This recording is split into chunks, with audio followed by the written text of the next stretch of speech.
Hey, everybody. Welcome back to our mini-series all about the future of HR. I am your host, Rodney Evans, and I am coming at you today with a very, very special guest episode. Josh Bersin is here. He is an HR hero of mine. He is also the CEO of a research and advisory firm called the Josh Bersin Company and author of a book that we are going to talk a lot about today. We'll get into that in a moment. This week, we are talking to the one, the only, Josh Bersin. Josh, welcome to the show. Thank you, Rodney. I hope I live up to everybody's expectations, but thank you. I mean, I will have been hyping you for weeks at this point, so you know it's a high bar. But truly, when I worked in HR a million years ago at an investment bank, I used to read your work and truly be like, Why don't my bosses read this? Why is no one paying attention to this? Why is my life like this? This guy knows what we should be doing. So I'm very excited that 20 years later, I'm meeting you to talk about your book, Irresistible, the 7 secrets of the world's most enduring, employee-focused organizations, as well as all of the imminent challenges on HR's horizon. But before we do that, as we always do, we're going to roll into a check-in round. Our question for today, and I'll ask you to answer it first, is what's something that you're trying to learn right now? Well, I'd say 2 things. One is I'm reading everything I can read about AI. And being an engineer, I'm fascinated by it. So I'm getting into the geeky part of it. And then I'm reading all these people's opinions about where it's going to go and what it's going to do.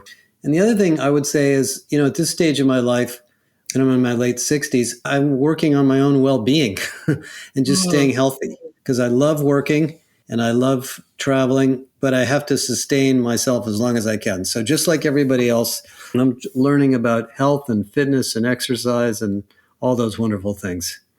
That's awesome. I've talked before on this show about my never-ending quest to become a truly excellent swimmer. So I'm not going to talk about it anymore because it's taking forever. It's the hardest thing I've ever tried to learn.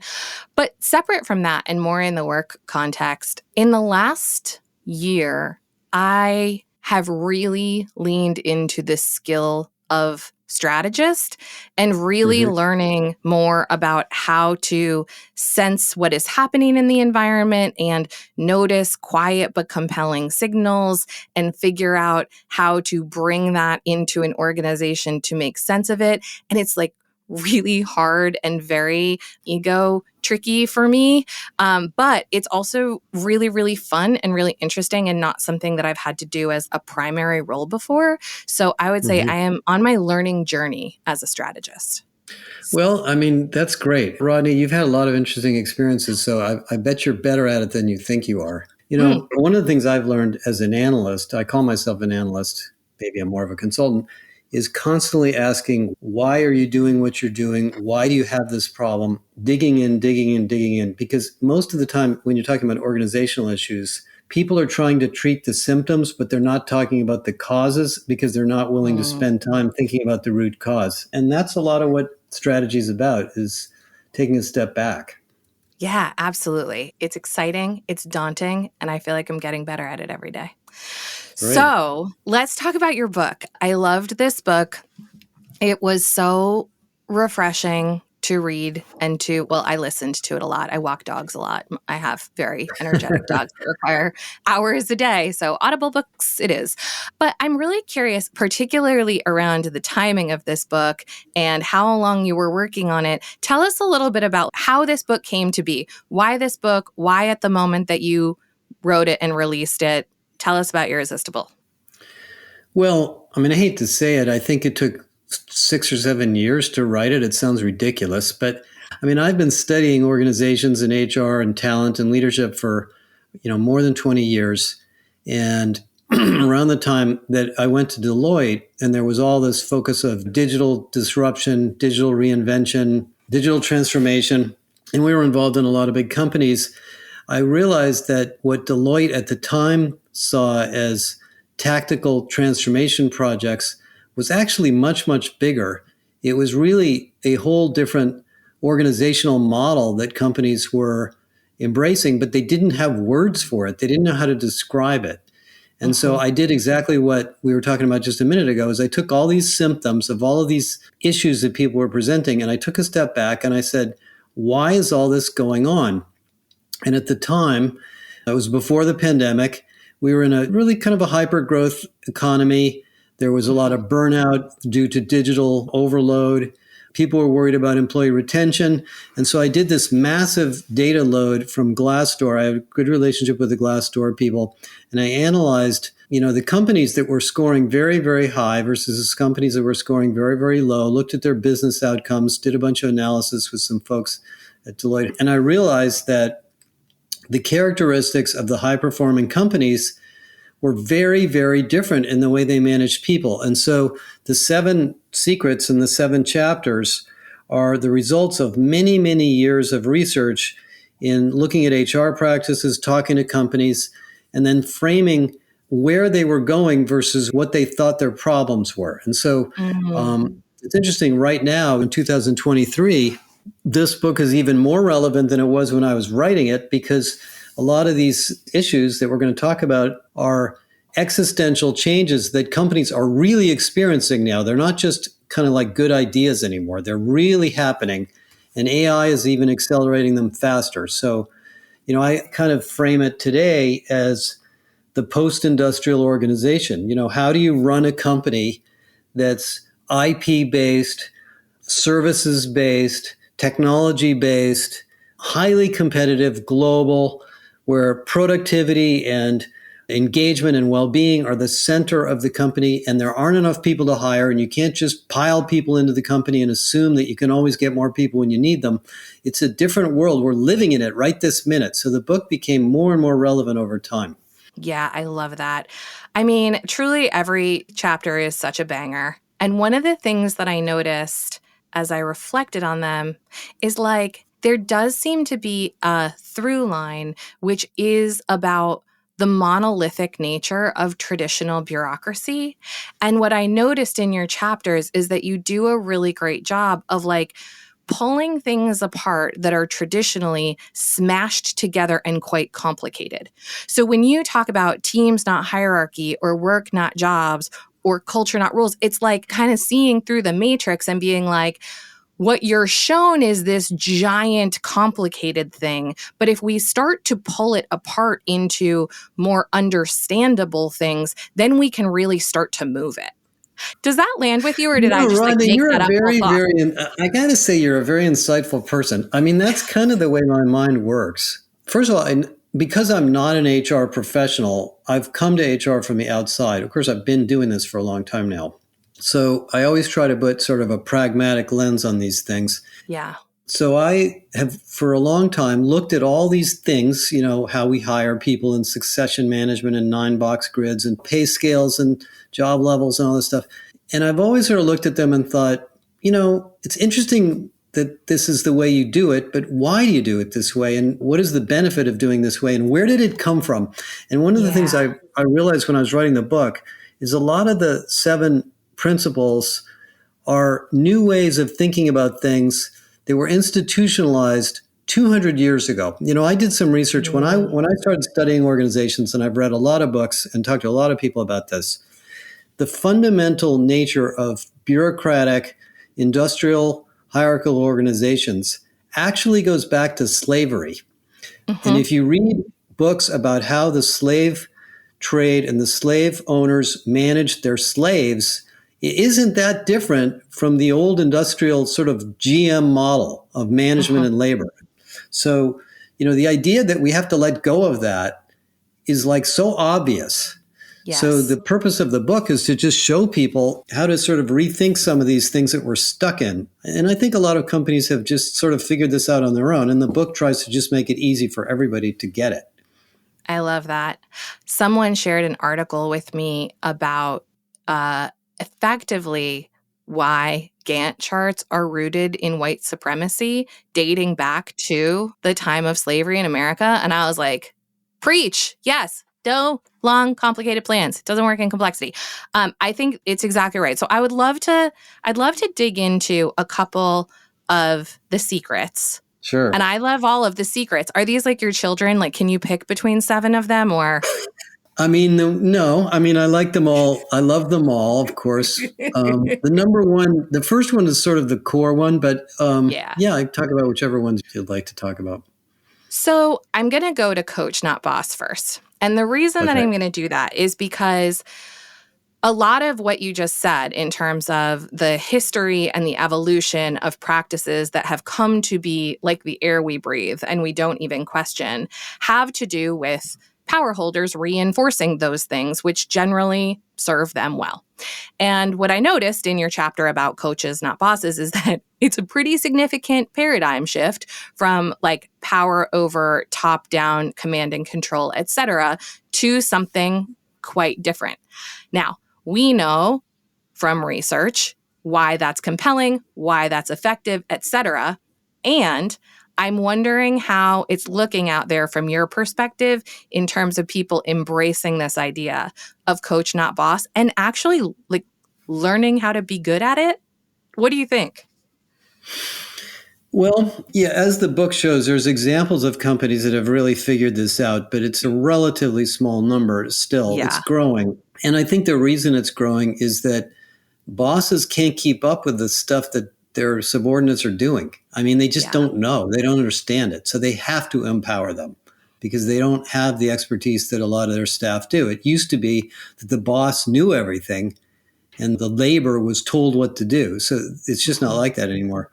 But I think there's this strange human need for some people to be in control, to exercise power, to lord over others for some reason. You see it all the time. I won't mention any names. And so there's a tendency to go back to this when times are tough, especially right now. We just had all these layoffs. The economy slowed down. We've got the inflation, the high interest rates. And bosses are sort of getting back to the old draconian way of talking about their management style and their workforce. We're going to make everybody come back to the office. I know better than you do. You guys aren't productive enough, so we want you to be more productive. Well, wait a minute. What about the fact that it's your problem, not the employee's problem that they're unproductive? This mismatch between the Microsoft research that 87% of employees think they're highly productive, but only 17% of leaders think they're highly productive. I think there's this natural, unfortunate history of bosses wanting to be bosses when they don't really have to be like that to be successful. But I think we're making progress. I mean, I think there's more awareness of this than ever. And I think the pandemic taught everybody who was a manager that if they don't give people more flexibility and forgiveness, that they're not going to be around. They're going to leave. And, the job market's very competitive right now. So if you're a jerky manager, people are going to either quietly quit or just leave or maybe just not show up. Yeah, exactly. Maybe find a better option. Yeah. So I think it's picked up speed. So I think it has started to happen more. But I think one of the tricky parts, let me just one more thing. Yeah. The tricky part is if you're not the boss, then what is your job? Being a coach isn't an obvious role that everybody understands what that means. Right. And what does it mean to be a developer of people rather than a manager of people? That's not obvious to people either. Some people weren't managed that way by others, so they've never experienced it. So I think there's a lot of role modeling that has to happen. I've noticed, though, amongst the clients we talk to, and we tend to talk to mostly bigger companies, the people that are getting promoted these days are much more coaching personalities. They're very approachable. They're very sympathetic. They're very good listeners. I'm seeing more and more of that every day in the companies we talk to. That's really good to hear. And I was going to make a similar point, which is just that during the pandemic, I think a lot of the sort of org debt nonsense, bureaucratic theater went out the window because a lot of folks were in survival mode. They were trying to just cope and keep the job going with the kids at home, et cetera, et cetera. And I saw a lot of bosses who were at a bit of a loose end in terms of what to do, because a lot of the managing of the work around the work rather than doing real work just wasn't necessary in the same way. And I do see in this reversion to more draconian managerial style, like in some ways a recreation of the old boss mode that just isn't really necessary. Like it turned out, we didn't really need it. And now I think rather than certainly for some strata of organizations, those folks figuring out how to become coaches. My deepest desire is that all middle managers become org designers because, God, we just need them. Yeah. But rather than sort of looking to the left and right and thinking about reskilling, I do see a lot of managers reverting to tracking and targets and this sort of drumbeat around productivity and efficiency that I Well, think is not helpful. I agree with you. And I think there's two things that we have to focus on to try to prevent that. One is the top-down problem. If the CEO is acting that way, then it forces everybody else to act that way. So it starts at the top. But the second is that, actually managers are under more stress than employees. There's some studies that just came out the last couple of weeks that show that something like 55% of managers feel like they're stressed out and only 45% of employees. So we've sort of pressed these people in multiple directions. Hit the numbers, grow the business, make everybody more productive. And by the way, don't lose any people and be nice to everybody. Right. Oh, okay. Well, that's kind of a lot of pressure, though. By the way, I'm not telling you what's going on because we're about to do a reorg and there's a layoff coming, but we're not going to tell you about it until we're done. That's a lot of pressure to put on mid-level managers. So we need to take care of those people. It's not obvious that they're going to become coaches just because we tell them. Absolutely. Absolutely. And one of the things I wanted to ask you about, which feels very related, is you talk a lot about how success is defined in irresistible companies versus more traditional companies. Mm-hmm. And I think, look, like measurement and the definition of success has a lot to do with things like how managers show up and prioritize and what they do. So could you talk a little bit about that difference? How would you say an irresistible company defines its own success? Well, once the companies go public, things change. But even then, I think to me, the fundamentals of business, and I've run a couple of companies and I've been involved in a lot of companies, is the reason we build a business is to solve a problem that is not yet solved in a way that we think we can do it better than everybody else. And as a result of that, we're going to delight some customers and we're going to make some money. Mm-hmm. And so the fundamental idea of a business is this problem that we're going to solve that we feel privileged and smart enough to do better than whoever else has tried to do it before in a new way. Mm-hmm. And when you focus on that and you continuously focus on that and you let the profit and the revenue come from that, then you become irresistible. But as soon as you start to worry about the profit and worry about the revenue and you say, oh, we're not growing fast enough, let's buy another company over here, let's go into this other market, let's, tweak this thing and lay off some people and raise everybody's quotas, you're not so irresistible anymore. Now you're basically a financial operation trying to make more money for the sake of making more money. Now, I'm not a money person. I don't feel that motivated by money personally. I know some people do. And of course, if you're a publicly traded company, there's all the, bravado of being well known on CNBC or wherever else. But we got to let that go because that doesn't actually usually last. Look at GE. I mean, GE was a house of cards. They made their numbers for something like 90 quarters. And then we find out later that they were, doing all sorts of shenanigans behind the scenes to try to hit those numbers. To me, that's not irresistible. Now, some investors might like companies like that, but I'm not an investor. So the companies that stay true to that idea of solving this problem and extending their expertise into new areas in a unique way, and then learning from their competitors or their market on what they need to do next, they turn out to be just incredible companies. Johnson & Johnson. I mean, look at even, you look at Tesla, Elon Musk, or SpaceX. You might not like his personality, but that guy's gone after some problems that were completely unsolved before. And he's making good money at it now and growing like crazy. And I think his mind is constantly focused on how can we solve this problem better and better and better and better. And people love working for companies like that. It's really fun. It's really inspiring. So that to me is the essence of this. Absolutely. That's really cool. I do org design for a living as, when I'm not doing this. And I come back to the Deming quote all the time that says every system is perfectly designed to get the results that it gets. And what I love about what you're saying is so often in the boardroom or in the, C-suite, it's like, go change the result, but don't, and then hope that somehow that translates inward.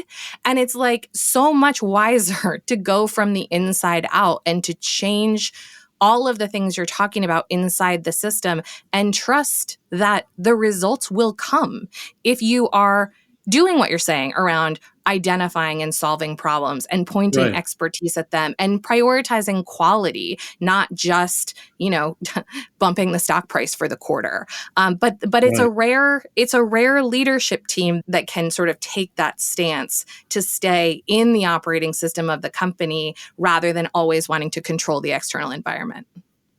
Rodney, yeah, I know, I can tell you think the way I do. I mean, it always galls me when I listen to an analyst call, and I won't mention any names, and the companies go, well, we closed 18 deals and we made, we closed this deal, and they use the word like, we won this, we won that deal, we won this deal. Mm. Well, did you actually help that customer do anything? They don't even mention that. They don't even talk about it.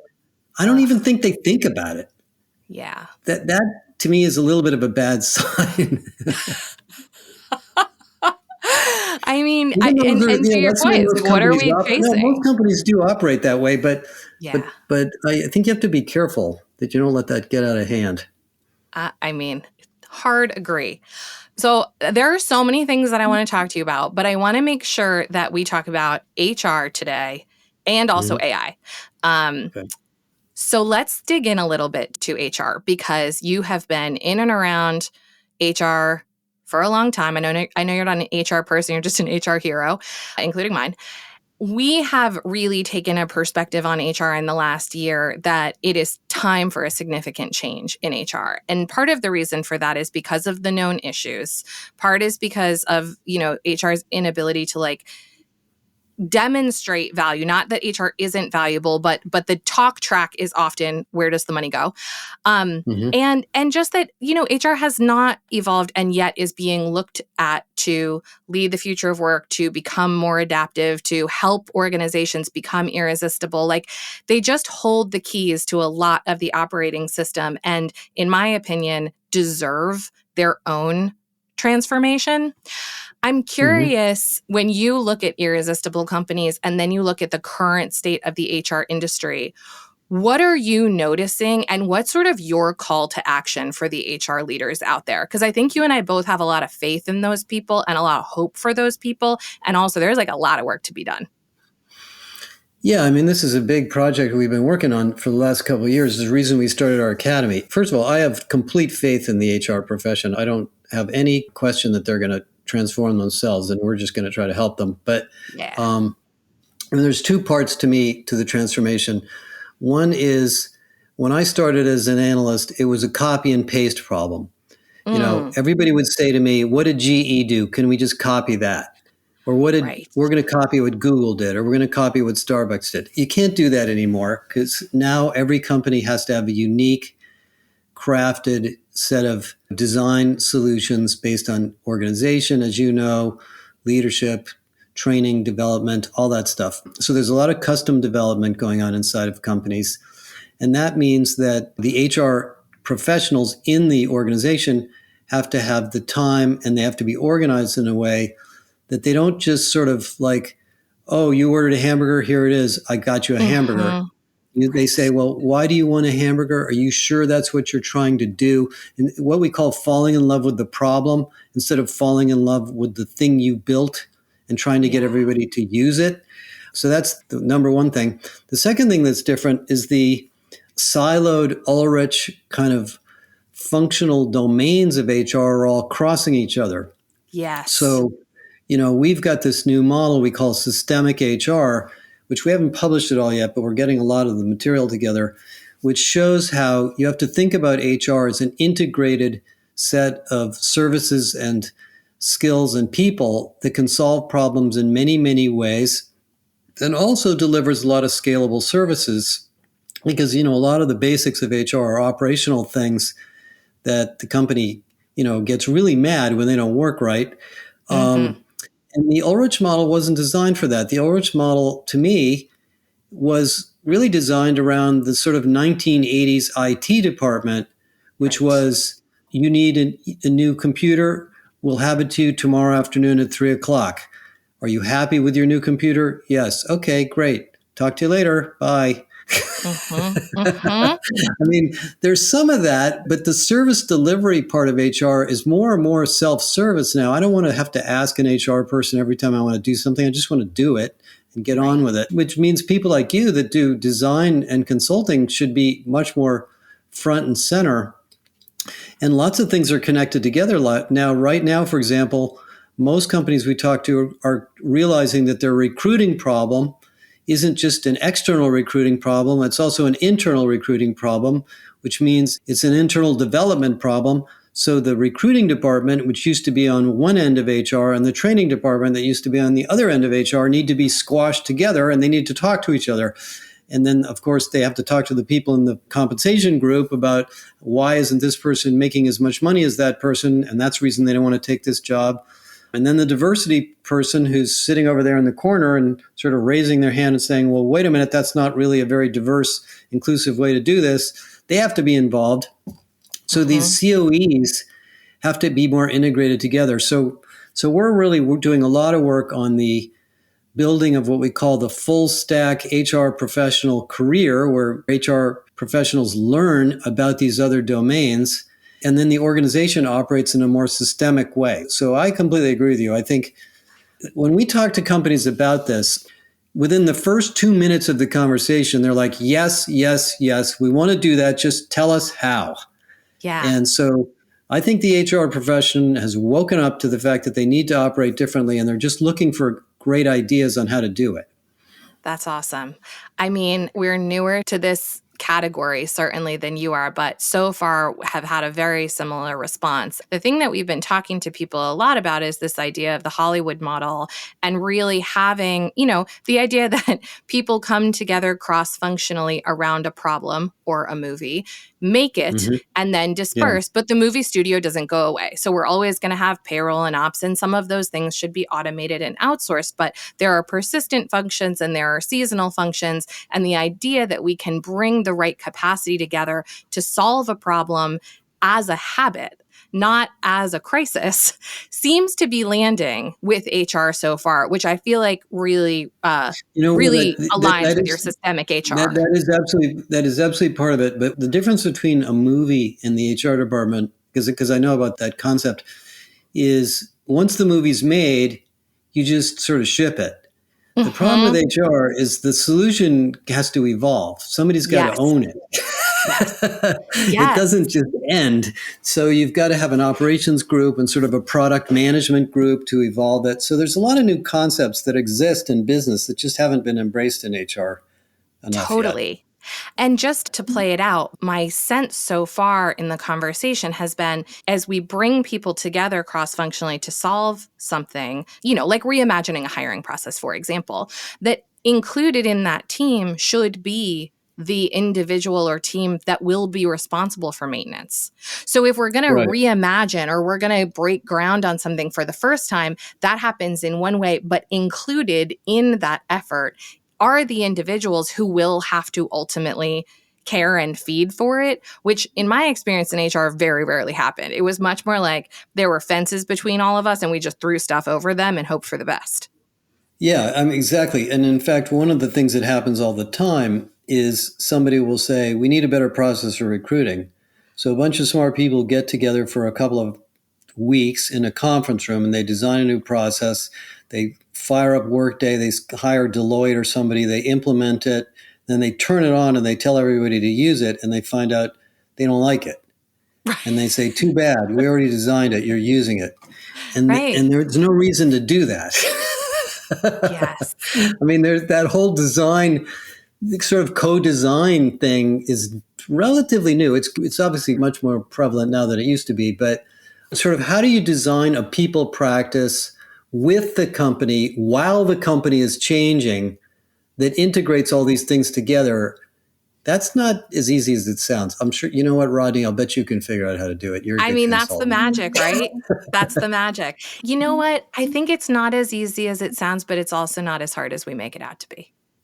Right. I mean, there has to be adaptability. The thing about HR is these people processes are never perfect. That's the That's difference. right. Sort of once the movie's in the can, I think it's kind of done. And then the company changes, the economy changes, the job market changes. You go into a new business, new geography. It's a little bit different. I think HR is just an incredibly strategic part of a company, and when it's well run, it can be really instrumental in the whole growth strategy of the business all over. Absolutely.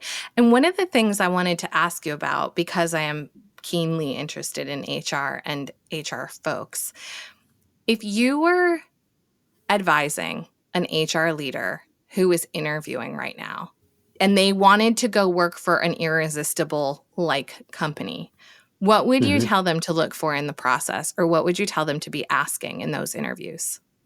Well, I would say there's two types of things to look for. One is, what is the energy and enthusiasm and alignment of the people you meet?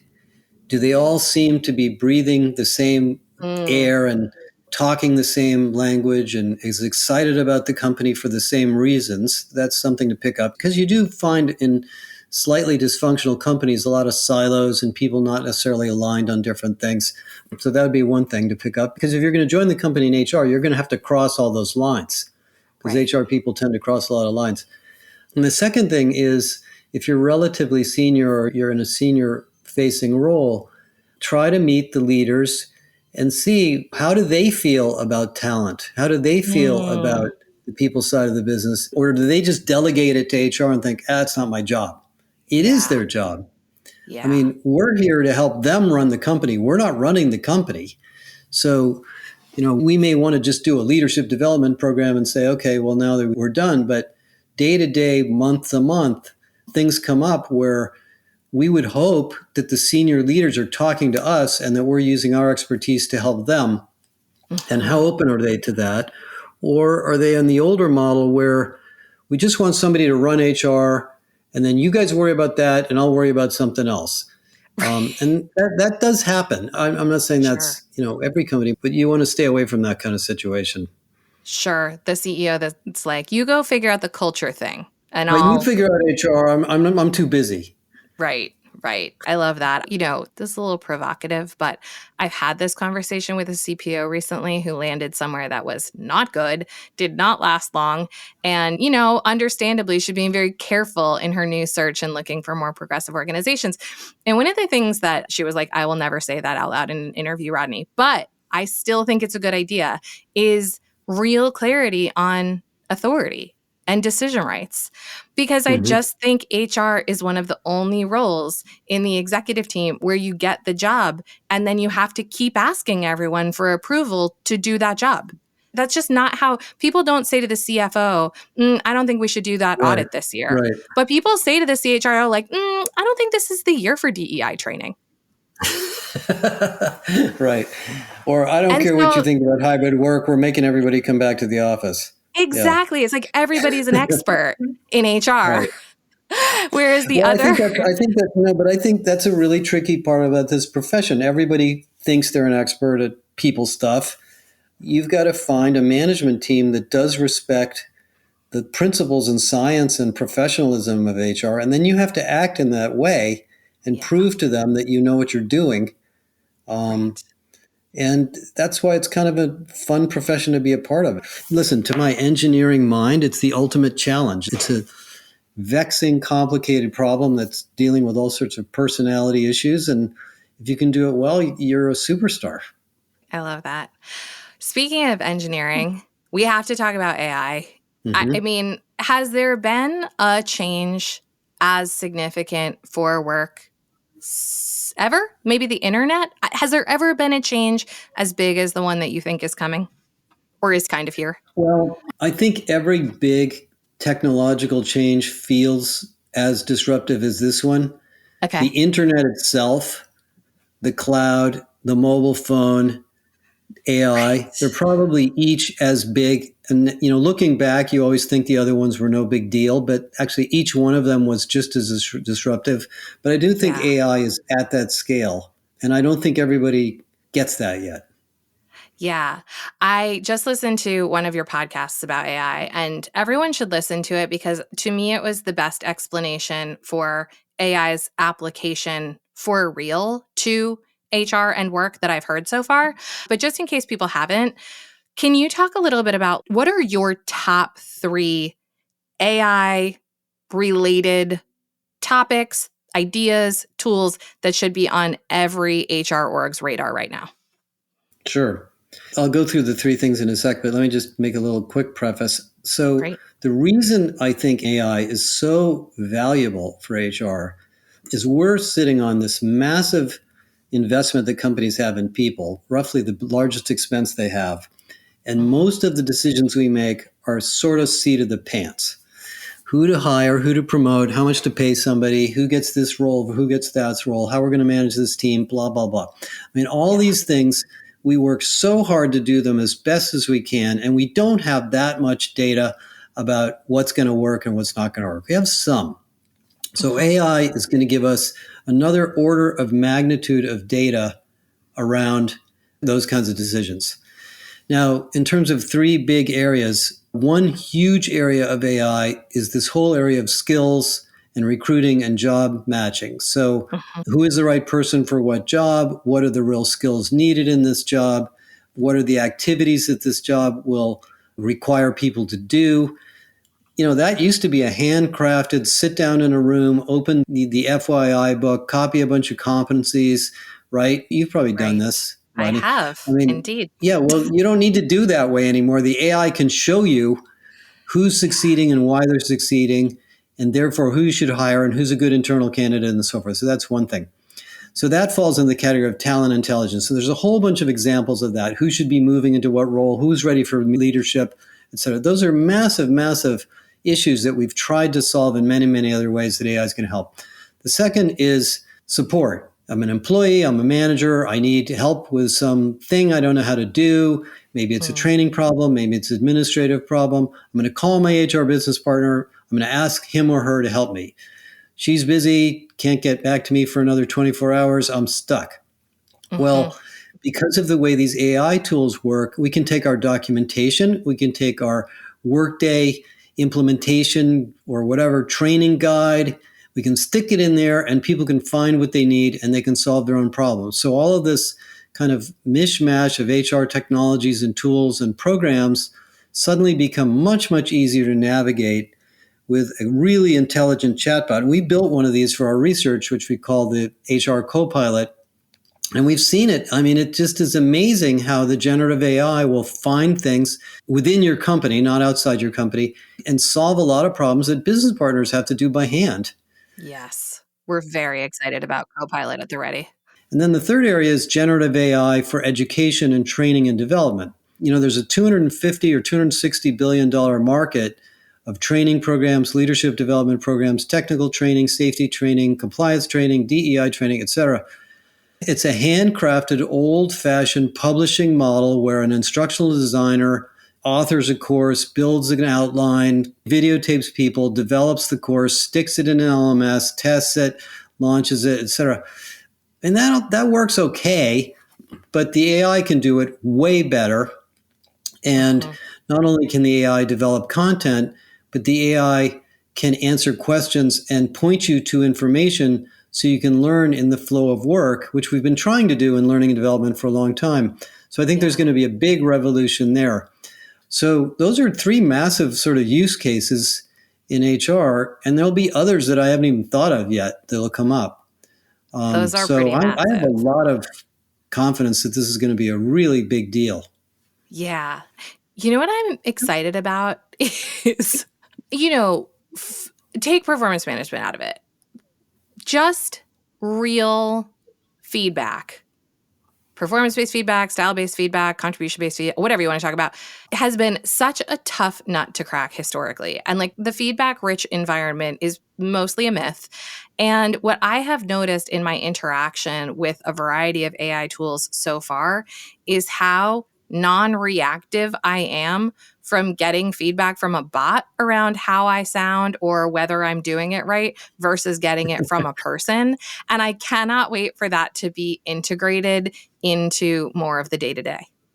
Yeah, that's an interesting point. I mean, there are these passive listening tools Perceptics just bought one. Visier just bought one. BetterUp bought one. That are out there that, including the Microsoft tools, that give you unprompted advice or comments or suggestions or nudges. And I guess you're right. I never thought about it. I never mind getting those things either because I don't feel insulted. Right. Because I can just ignore it if I don't believe it. Yeah, I haven't used a tool yet that gives me advice unprompted, though I would be very curious about trying that. But yeah, just this idea that there's no part of my ego that's like, well, how do you know? Like, how do you know that my sentiment was unfriendly? You know what I mean? It's because it's like, well, because you have all of the internet at your disposal, bot, and you're just telling me what you see. So like the 3 domains that you just mentioned are massive, and they're a huge part of any people organization's domain. What are you telling people to do to get started? Because I'm having conversations with HR leaders that are like, the tsunami is coming and we are woefully underprepared. So we've been talking to companies about this for a long time, and it's particularly around skills. I mean, the strategy that we tell them is focus on a problem. Don't focus on the technology. I mean, there's a lot of people that, because of the nature of their job, they say, okay, we need one of these tools. Let's go buy an AI recruiting tool. Let's go buy an AI skills inference tool. Let's turn on the Workday Skills Cloud. I mean, a lot of companies have said to us, how do we use the Workday Skills Cloud? Well, you don't use it. It's there to solve a problem. So go after a problem. So pick a problem. We're growing. We have to hire people in this particular country. We have high turnover. We have low productivity. We have a management leadership gap. Our innovation sucks. Whatever it is, everybody's got these things. Pick one of those big things that the CEO and the CFO care about. Go after that, and then apply the tools to that problem. And the tools will make more sense, and you'll see which ones apply, and you'll learn a lot about them if you evaluate them in the framing of the problem. If you just look at the tools and you listen to the salespeople, first of all, the salespeople usually aren't very good at talking about the problems. All they do is talk about the system. You're going to end up with RFP frenzy, and you're going to end up in these big RFP things, and then you're going to finally buy something, and then you're not going to know what to do with it. So I think that's where it starts. And the vendors are very immature. A lot of these AI systems, some of them are fairly sophisticated and some of them are pretty new and a little bit oversold. So that's what we tell people. And what happens is when you do that, a lot of times, a lot of the AI efforts start with recruiting. You think you have a recruiting problem, and then you realize, well, I also have an internal mobility problem because I need to fill some of these slots with internal candidates. So does this tool work for internal mobility? And then I say, well, what kind of mobility? Am I moving people who are already ready for the role or people who aren't ready for the role? Oh, I need a little bit of development in there too. And the next thing you know, you've solved a pretty big problem in the company. And you've picked a tool that's proven itself in the domain that you exist. And I think that's the market we're in. None of these systems do everything for everybody in every domain yet. They're all pretty new. Yeah.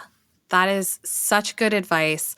I love that we sort of ended this conversation where it started, which is investigate the problem, think deeply about the problem rather than skipping that step and going right to a shiny or compelling or rational solution.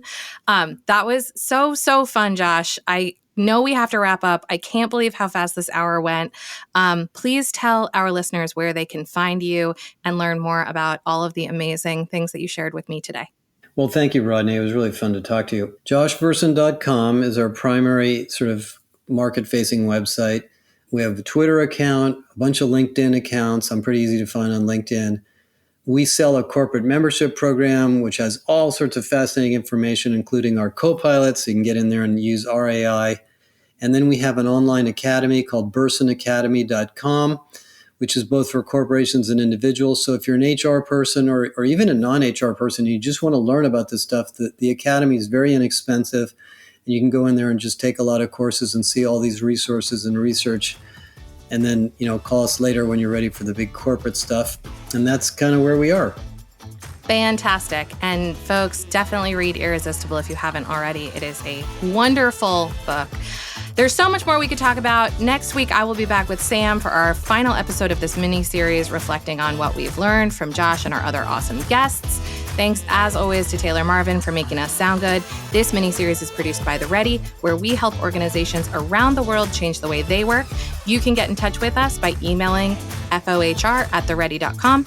As for you HR listeners out there right now, let's change ourselves first.